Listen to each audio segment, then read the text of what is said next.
3月22礼拜六早上照常上班，叫我早上8点到下午2点时刻。上完之后回家帮忙，最终打包，天黑前就前往 O'Hare 的第5航站。这次本来想要停 Economy Lot 1，但因为春假旅行人潮 Lot 1已满，所以工作人员就给我们付 Lot 1价钱的 barcode， 让我们去停 Main Parking。于是有机会停到第5航厦不久前刚完工的立体停车场。出境后，我们去挖包吃了包子跟水饺。其实我不太明白那天吃了什么，要40多美金。晚上9点多上了土航的飞机，整体体验非常优秀，详细请看土航开箱影片。我们在这就不赘述了。3月23下午到达伊斯坦堡机场，第一印象是这个机场真的好气派啊！在美国很少看到这样浮夸的配置。入境后找到跟饭店订的接驳车，这里的机场接送都是这种面对面的座位。台湾跟美国应该只能在加长礼车上看到。土耳其的建筑蛮密集的，而且好多清真寺。因为这辈子第一次来到这个地区，对我来说非常的稀奇。1个小时的车程后抵达饭店，这次是利用土航的 Stopover in Istanbul 免费入住 Hyatt Regency Istanbul Ataköy。入住前就有沟通，本身是环球客，并附上我的会员号，直接开门见山说我知道应该不能享用环球客福利，但能不能给我升等？他们也很干脆的给我 Lounge Access， 并说有空的话可以帮我升等。因为 Stopover Istanbul 的住宿有附早餐了，所以环球客的福利基本上没什么差。这次有成功升等到了 Regency Suite， 房间非常的棒。放了行李之后，我们去楼上的 lounge 吃点东西，景观非常的不错。趁天黑之前，我们去隔壁的公园走走。这紧邻海边的公园，晚上也有不少家庭跟情侣来野餐，是个非常舒服的地方。我们去海边看一下，走。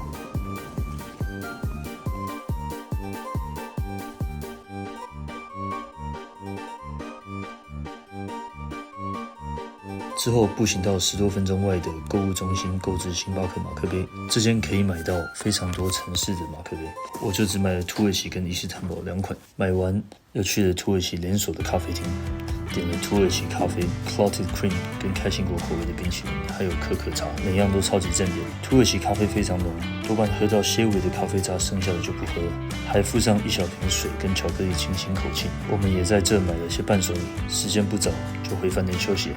3月24是这次旅程的第1个全天，6点多就起来吃早餐，因为8点的私人导游行程要看南清真寺跟石塔2个点，10点多要直接从最后一个点前往机场，好可惜不能悠闲的享用自助早餐。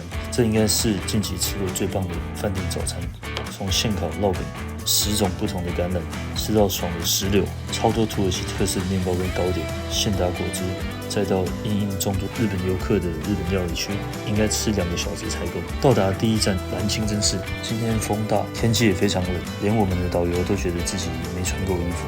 外面看这个清真寺已经够壮观了，里面更是让人惊喜，有好多的细节。很惊奇，400多年前能盖出这样的建筑。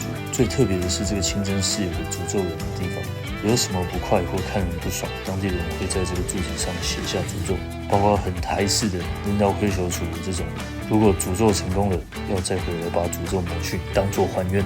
看完来到外面的广场，这个石碑是切块之后从埃及搬运过来的，花了75年的时间。你能想象这些奴隶从开始工作到死掉，就只有搬运这个石碑吗？我们步行经过另一个经典的清真寺 Hagia Sophia， 这有1500多年的历史了，但也成为政府大赚观光财的工具。现在改成付费入场，1个人进去就要30多欧元。我们全家就只有在远处合照而已。之后驱车前往石塔，石塔上去也要30多欧元，我们也就没有上去了，因为周遭就可以拍出一些不错的照片。顺利抵达机场。这次前往贝尔格勒犯的错误就是没有像最后离开伊斯坦堡的时候一样领取餐券，白白花了50多欧元吃了贵上的机场食物。前往贝尔格勒的班机上，我跟小朋友都睡死了，只有老婆用到餐。到达贝尔格勒路上，看到许多南斯拉夫时期共产党盖的粗犷派建筑，相当特别。其实个人对共产党的这种建筑特别的着迷，亲眼看到也算是完成心愿。这次在贝尔格勒3晚，用全点数入住了 Hyatt Regency Belgrade， 算是相当的划算。因为环球客的汇集，旅馆的所有服务人员给了我们非常难忘的住宿体验，体验文另外跟大家分享。入住后，我们前往同楼层的行政酒廊，享用一些点心，每样都好好吃。还有塞尔维亚特色的面包抹酱跟奶油。这个旅馆也是南斯拉夫时期建的，前身是南斯拉夫航空的建筑。南斯拉夫航空就是现今的塞尔维亚航空。在欧洲短短1天半全家都发现美国的食物真的太科学了。土耳其跟塞维亚吃到的很多食材，更能吃到食物该有的味道。用完点心，我们到附近的购物中心购买马克杯，这里有卖贝尔格勒跟塞维亚2款。贝尔格勒这款是众多星巴克马克杯内少数用非英文写城市名字的款式。我们试了这里的麦当劳特有的李子派，蛮好吃的。另外点了肯德基薄皮嫩鸡，比美国的好吃，现炸的都是肉汁。吃饱，我们在楼下的超市买了小罐的 Rakia 尝试，这是在巴尔干半岛相当受欢迎的水果白兰地。用餐前据说喝一个 shot 可以帮助肠胃消化，也可以在身体不舒服时外用。酒精蛮浓烈的，但后味的果香非常明显。短短2个国家，我们已经受到蛮大的视觉冲击。在贝尔格勒的第1个全天，雇用了私人导游带我们贝尔格勒半日游。这次4趟贝尔格勒机场接送跟贝尔格勒半日游都是透过 All You Need Is Belgrade 安排，价格非常公道，我们非常满意。有要来贝尔格勒玩的可以多加利用，有问题也可以问我哦。下集分享再见。